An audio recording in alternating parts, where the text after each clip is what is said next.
সম্মানিত ভিউয়ার্স, আমি doctor Rima Akter FCPS study made easy powered by doctors in live ক্লাসে আপনাদের স্বাগত জানাচ্ছি। আমাদের এই স্টাডি ক্লাসের উদ্দেশ্য হলো FCPS পার্ট 2 এক্সামের বিষয়ভিত্তিক বইসমূহ লাইন বাই লাইন পড়ে শোনানো এবং কিওয়ার্ডসমূহ মনে রাখার জন্য বাংলায় বুঝিয়ে বলা। আশা করি এতে আপনাদের যে কোনো টপিক্সের বিস্তারিত মনে রাখাটা সহজ হবে, ফলে পরীক্ষায় আরও সাহস নিয়ে অংশগ্রহণ করতে পারবেন। চলুন আজকে শুরু করা যাক। আজকে আমি শুরু করব ডিসি দত্ত অবস্টেটিক্স যে বইটা, সেটার চ্যাপ্টার 20 মেগালোব্লাস্টিক অ্যানিমিয়া, যেটা আপনারা পাবেন 312 নম্বর পেজে। আমি আবারও মনে করিয়ে দিতে চাচ্ছি, এটা দত্তের 8th এডিশন। আচ্ছা, আজকে আমি শুরু করি মেগালোব্লাস্টিক অ্যানিমিয়া দিয়ে। Megaloblastic anemia in pregnancy. In megaloblastic anemia, there is dearrangement in red cell maturation with the production in the bone marrow of normal precursors known as megaloblasts due to impaired DNA synthesis. কি বলছে, megaloblastic যে অ্যানিমিয়াটা সেটা red cell ম্যাচুরেশনে ডিঅ্যারেঞ্জমেন্ট যদি হয়, কখন? With the production in the bone marrow of abnormal precursors known as megaloblasts due to impaired DNA synthesis. তাহলে এখানে কয়েকটা জিনিস হয়। রেড সেল ম্যাচুরেশনটা ডিঅ্যারেঞ্জমেন্ট হয় যখন বোন ম্যারোতে এটা প্রোডাকশন হচ্ছিল নর্মাল প্রিকশনস থেকে। কেন? কারণ ইম্পেয়ার ডিএনএ সিনথেসিস হবে। তাহলে কথাটা হচ্ছে ইম্পেয়ার ডিএনএ সিনথেসিসের জন্য রেড সেল ম্যাচুরেশন যেটা, সেটা ডিঅ্যারেঞ্জমেন্ট হচ্ছে with the production in the bone marrow of normal precautions. Bone marrow থেকে অ্যাবনর্মাল প্রিকশনস থেকে আমাদের যখন ডিএনএ সিনথেসিসটা ইম্পেয়ার্ড হয়ে যায়, তখন রেড সেল ম্যাচুরেশন ডিঅ্যারেঞ্জমেন্ট হয়ে যায়। তখনই আমরা ওই রোগীগুলোর ক্ষেত্রে মেগালোব্লাস্টিক অ্যানিমিয়া পাবো। আচ্ছা, আমি ডেফিনিশনটা আবার বলি। In megaloblastic anaemia there is derangement in red cell maturation with the production in the bone marrow of abnormal precursors known as megaloblasts due to impaired DNA synthesis. Thus, it may be regarded as a deficiency disease caused by lack of either vitamin B12 or folate or both. আচ্ছা, এটা তো আমরা জানি যে megaloblastic anaemia mainly vitamin B12 আর folate acid either one or both ডেফিসিয়েন্সির জন্য হবে। Vitamin B12 is rare in pregnancy. Deficiency is rare in pregnancy. Vitamin B12 is first bound to intrinsic factor which is secreted by the gastric parietal cells. Thereafter, it is absorbed in the distal ileum. Megaloblastic anemia in pregnancy is almost always due to folic acid deficiency. The daily requirement of vitamin B12 in non-pregnant condition is 2 microgram and during pregnancy is 3 microgram. This amount is met with any diet that contains animal products. Only the strict vegetarians may need supplementation. Folic acid is a water-soluble vitamin. Folate stores are located in the liver. Normal folate store is sufficient for 6 weeks. After 3 weeks of a deficient folate diet, the serum level falls. 2 weeks later, there is hypersegmentation of neutrophils, and after about 17 weeks, red blood cell folate levels drop, and then megaloblastic bone marrow develops. The daily folate requirement is about 200 microgram during pregnancy. Folate deficiency rarely occurs in fetus, and it is not associated with any significant perinatal morbidity. 1 milligram of folic acid is sufficient to prevent and treat folate deficiency.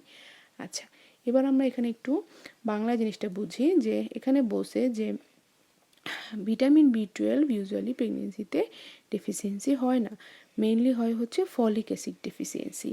আমরা জানি যে vitamin B12টা কীভাবে absorption হয়। প্রথমে parietal sell থেকে যে intrinsic ফ্যাক্টরটা আসে সেটার সাথে ভিটামিন B12 বাইন্ড করে, তারপরে ডিস্টাল আইলিয়ামে যেয়ে সেটা অ্যাবজর্ব হয়।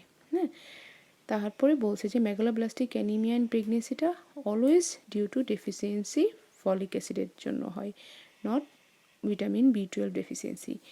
ইউজুয়ালি ডেলি রিকোয়ারমেন্টটা নন প্রেগনেন্ট অবস্থায় ভিটামিন B12 এর রিকোয়ারমেন্ট 2 মাইক্রোগ্রাম আর ডিউরিং প্রেগনেন্সিতে 3 মাইক্রোগ্রাম। নর্মালি এটা কেউ যদি অ্যানিম্যাল প্রোডাক্ট খায় তাহলেই সে এই পরিমাণ ভিটামিন B12 খাবারের সাথে পাবে। This amount is made with any diet that contains animal product. Only the strict vegetarian যারা আছে তাদেরই সাপ্লিমেন্টেশনের প্রয়োজন হয়। ভিটামিন B12 কথা আমাদের এতটুকুই শেষ। এরপরে বলছে ফলিক অ্যাসিড, যেটা আমরা জানি ওয়াটার সলিউবল একটা ভিটামিন এবং স্টোর হয় কোথায়, লিভারে, এবং normal folate store is sufficient for 6 weeks. মানে আমাদের যে ফলেট স্টোর থাকে সেটা দিয়ে আমরা পরের 6 সপ্তাহ পর্যন্তও চলতে পারবো। After 3 weeks of deficit of folate diet, কেউ যদি 3 সপ্তাহ সে ফলেট কন্টেনিং কোনো ফুড খেলো না, তখন সেরামের লেভেল ফল হওয়া শুরু করবে। 2 weeks later there is hyper segmentation of neutrophil. কী হবে, কারোর 3 সপ্তাহ ফলেট ডেফিসিয়েন্সি, তাহলে প্রথম যে 2 সপ্তাহ পরেই পেশেন্টের নিউট্রোফিল যেটা আছে সেটা হাইপার সেগমেন্টেশন হওয়া শুরু হবে। এবং after 17 weeks of red bloods folate level drop, এবং 17 সপ্তাহে রেড ব্লাড সেলের যে ফলেট লেভেল সেটা আমাদের দেখব সেটা কমতে শুরু করেছে। এবং তখন বোন ম্যারোর যে পিকচারটা সেটা মেগালোব্লাস্টিক একটা পিকচার ডেভেলপ করবে। দ্য ডেইলি ফলেট আমাদের আসলে কতটুকু দরকার, প্রেগনেন্সিতে প্রতিদিন 200 মাইক্রোগ্রাম লাগবে, এবং folate deficiency rarely occurs in the ফিটাসের ফলেট ডেফিসিয়েন্সি খুবই rare, but it is not associated with any significant perinatal morbidity. 1 milligram folic acid is sufficient to prevent and treat folate deficiency. আচ্ছা, আমরা আবার এই প্যারাটা একটু পড়ি সুন্দর করে। In megaloblastic anemia, there is a dearrangement in red cell maturation with the production in the bone marrow of normal precursors known as megaloblast due to impaired DNA synthesis. Thus, it may be regarded as a deficiency disease caused by lack of either vitamin B12 or folate or both. Vitamin B12 deficiency is rare in pregnancy. Vitamin B12 is first bound to intrinsic factor, which is secreted by gastric parietal cell. Thereafter, it is absorbed in the distal ileum. Megaloblastic anemia in pregnancy is almost always due to folic acid deficiency. The daily requirement of vitamin B12 in non-pregnant condition is 2 microgram and during pregnancy is 3 microgram. This amount is met with any diet that contains animal products. Only the strict vegetarians may need supplementation. Folic acid is a water-soluble vitamin. Folate stores are located in the liver. Normal folate store is sufficient for 6 weeks. After 3 weeks of a deficient folate diet, the serum level falls. 2 weeks later, there is hypersegmentation of neutrophils, and after about 17 weeks, red cell folate levels drop, and then megaloblastic bone marrow develops. The daily folate requirement is about 200 microgram during pregnancy. Folate deficiency rarely occurs in fetus and it is not associated with any significant perinatal morbidity. 1 milligram of folic acid is sufficient to prevent and treat folate deficiency. Causes. Common causes of vitamin B12 deficiency are: number 1, strict vegetarian diet, gastritis, gastrectomy, ileal bypass, Crohn's disease, drugs such as COX, metformin, PPI, that means protein pump inhibitors, then Addisonian pernicious anemia, rare in pregnancy, megaloblastic anemia of malabsorption syndrome. আচ্ছা, vitamin B12 ডেফিসিয়েন্সির এখানে common কজগুলো বলছে। 1 number হচ্ছে strict ভেজিটেরিয়ানদের হবে, 2 number gastritis, 3 number gastrectomy, 4 number ileal bypass, 5 number Crohn's disease, 6 number drug such as cox, metformin, PPI, 7 number Addisonian pernicious anaemia যেটা rare in pregnancy, number 8 megaloblastic anaemia of malabsorption syndrome. আচ্ছা, এবার এখানে পরে আমি 313 নম্বর পেজে গেলাম, সেখানে প্রথম প্যারা হচ্ছে Addisonian pernicious anaemia is caused by lack of absorption of vitamin B12 due to lack of intrinsic factor. It is an extremely rare autoimmune disease in pregnancy because of number 1, rare occurrence during childbearing period, usually manifests above 40 years. Number 2, if occurs early, produces infertility. So Addison pernicious anemia টা কি আমরা জানি, কারো যদি lake of intrinsic factor থাকে, যেটা হচ্ছে extremely rare একটা অটো ইমিউন ডিজিজ প্রেগনেন্সিতে। এক নাম্বার হচ্ছে কি বলছে, rare occurrence during child bearing period, usually manifest after 40 years. যদি কারোর অটো ইমিউন ডিজিজ এটা থাকেও, সেটা 40 বছরের পরে ম্যানিফেস্ট করবে, ইউজুয়ালি চাইল্ড বিয়ারিং পিরিয়ডে ম্যানিফেস্ট করে না।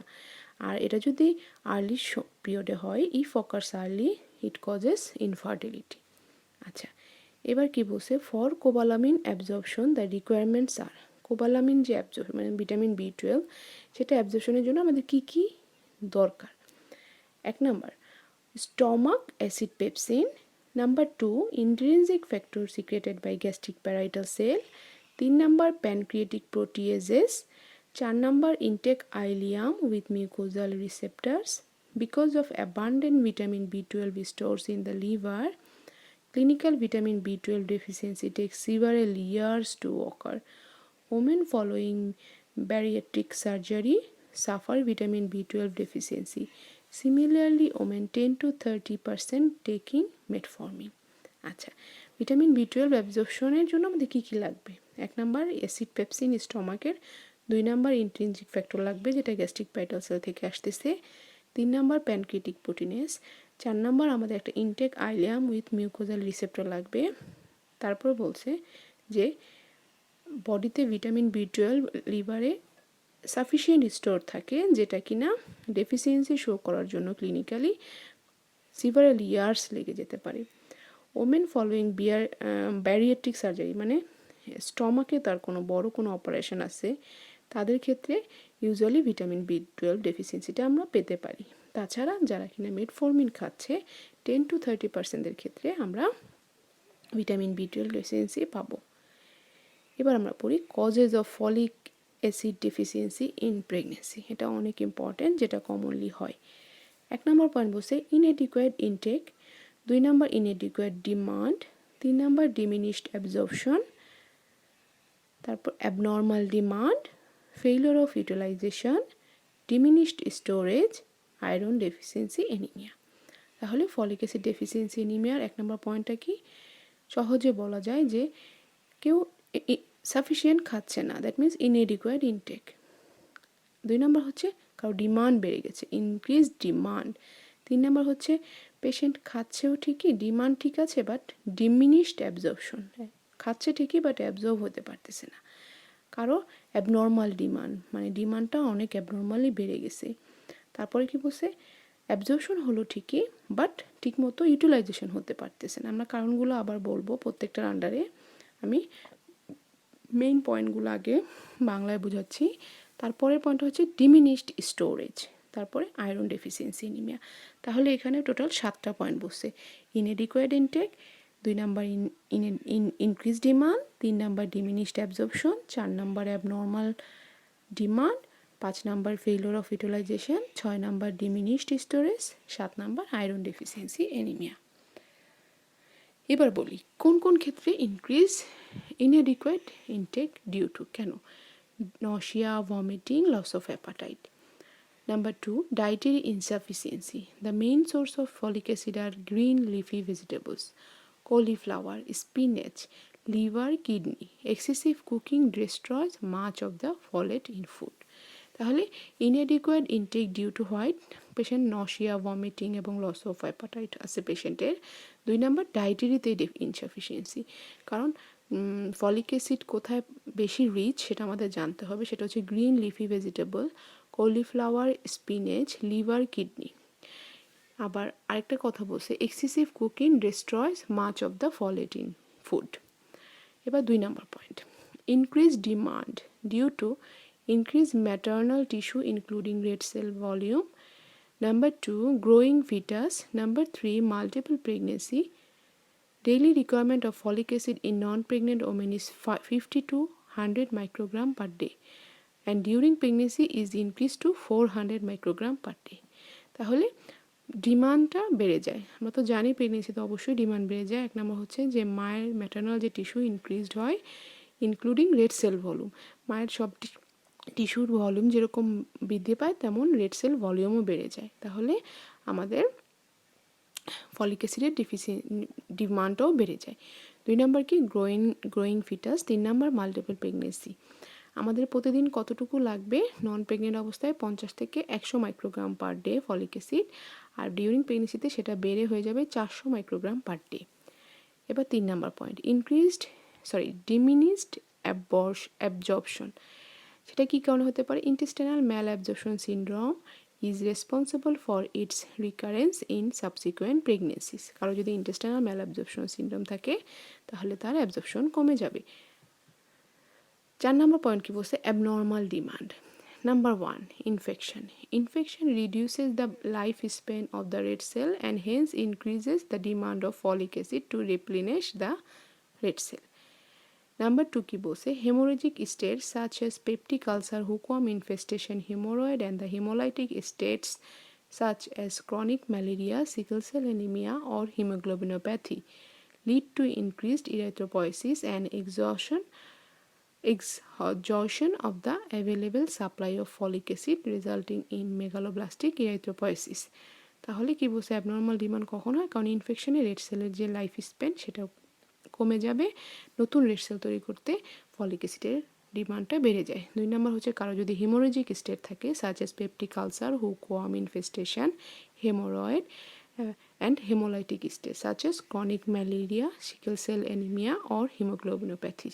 এক্ষেত্রেও কি হবে? ইনক্রিজ ইরিথ্রোপয়েসিসটা বেড়ে যাবে এবং exhaustion of the abnormal supply of the available supply of folic acid resulting in megaloblastic erythropoiesis। এসব কন্ডিশনে আমাদের ফলিক অ্যাসিডের ডিমান্ড বেড়ে যাবে। তখন যদি ফলিক অ্যাসিড সাফিসিয়েন্ট না থাকে তখনই মেগালোব্লাস্টিক ইরিথ্রোপয়েসিস শুরু হয়ে যাবে। তারপরের পয়েন্টটা কি বলছে? আমরা বলি অ্যাবনর্মাল ডিমান্ড শেষ হলো, তারপরের পয়েন্ট হচ্ছে failure of utilization. This is associated with anticonvulsant drugs used in epilepsy or with presence of infection. সহজ কথা বলছে এখানে, কখন ইউজ হতে পারবে না কেউ যদি অ্যান্টি কনভালসেন্ট ড্রাগ খায় এপিলেপসির জন্য অথবা তার কোনো ইনফেকশন আছে বডিতে। তাহলে পরের পয়েন্টটা কি বলছে? Diminished storage. This is associated with hepatic disorders, hyperhomocytinemia and vitamin D deficiency। তাহলে আমাদের স্টোরেজটা কমে যাবে। এরপরে আরেকটা দেখা যাচ্ছে যে ফলিক অ্যাসিডের ডেফিসিয়েন্সির একটা কারণ হচ্ছে iron deficiency anemia. Correction of anemia by iron therapy alone may unmask the underlying folic acid deficiency state in the following manner: anemia, depressed bone marrow, iron therapy, hyperplastic bone marrow, increased need for folic acid. If the extra folic acid is not supplemented, the pre-existing low level of folic acid is further lowered, ineffective erythropoiesis with evidence of megaloblastic feature and simultaneous anemic state non-responsive to simple iron therapy alone. Thus, when the anemia fails to improve with iron therapy, addition of folic acid should be tried before proceeding for a detailed investigation. তাহলে বলছে iron deficiency anaemia আমরা treat করতে যেয়ে অনেক সময় দেখা যাচ্ছে যে আয়রন থেরাপিটা ইফেক্টিভ হচ্ছে না। কারণ কি? একটা পেশেন্টের অ্যানিমিয়া আছে, বোন মেরোটা এমনিতেই ডিপ্রেস, তখন আমরা আয়রন থেরাপি দিলাম, বোন মেরোটা হাইপারপ্লাস্টিক হয়ে গেল, তখন ফলিক অ্যাসিডের ডিমান্ডটা বেড়ে গেল। তখন যদি আমরা এক্সট্রা ফলিক অ্যাসিডটা সাপ্লিমেন্ট না দেই তাহলে আগে যে ফলিক অ্যাসিডের ডেফিসিয়েন্সি ছিল সেটা আরও অ্যাগ্রাভেট হলো, তখন ফলিক অ্যাসিডের ডিমান্ড বেড়ে যাওয়াতে ফলিক অ্যাসিড লেভেল আরও ওই পেশেন্টের কমে গেল। তখন কি হবে? ইনএফেক্টিভ ইরিথ্রোপয়েসিস হবে এবং আমরা মেগালোব্লাস্টিক ফিচার দেখতে পাবো। এই জন্য বলছে অ্যানিমিয়া আয়রন থেরাপি যখন দিব তখন আমাদের সাথে মাথায় রাখতে হবে ফলিক অ্যাসিডের কথাও, আমাদের সাথে ফলিক অ্যাসিডও যোগ করে দেওয়া উচিত। বলছে thus when the anemia fails to improve with iron therapy, addition of folic acid should be tried before proceeding for a detailed investigation। বলছে যে আমরা আয়রন থেরাপি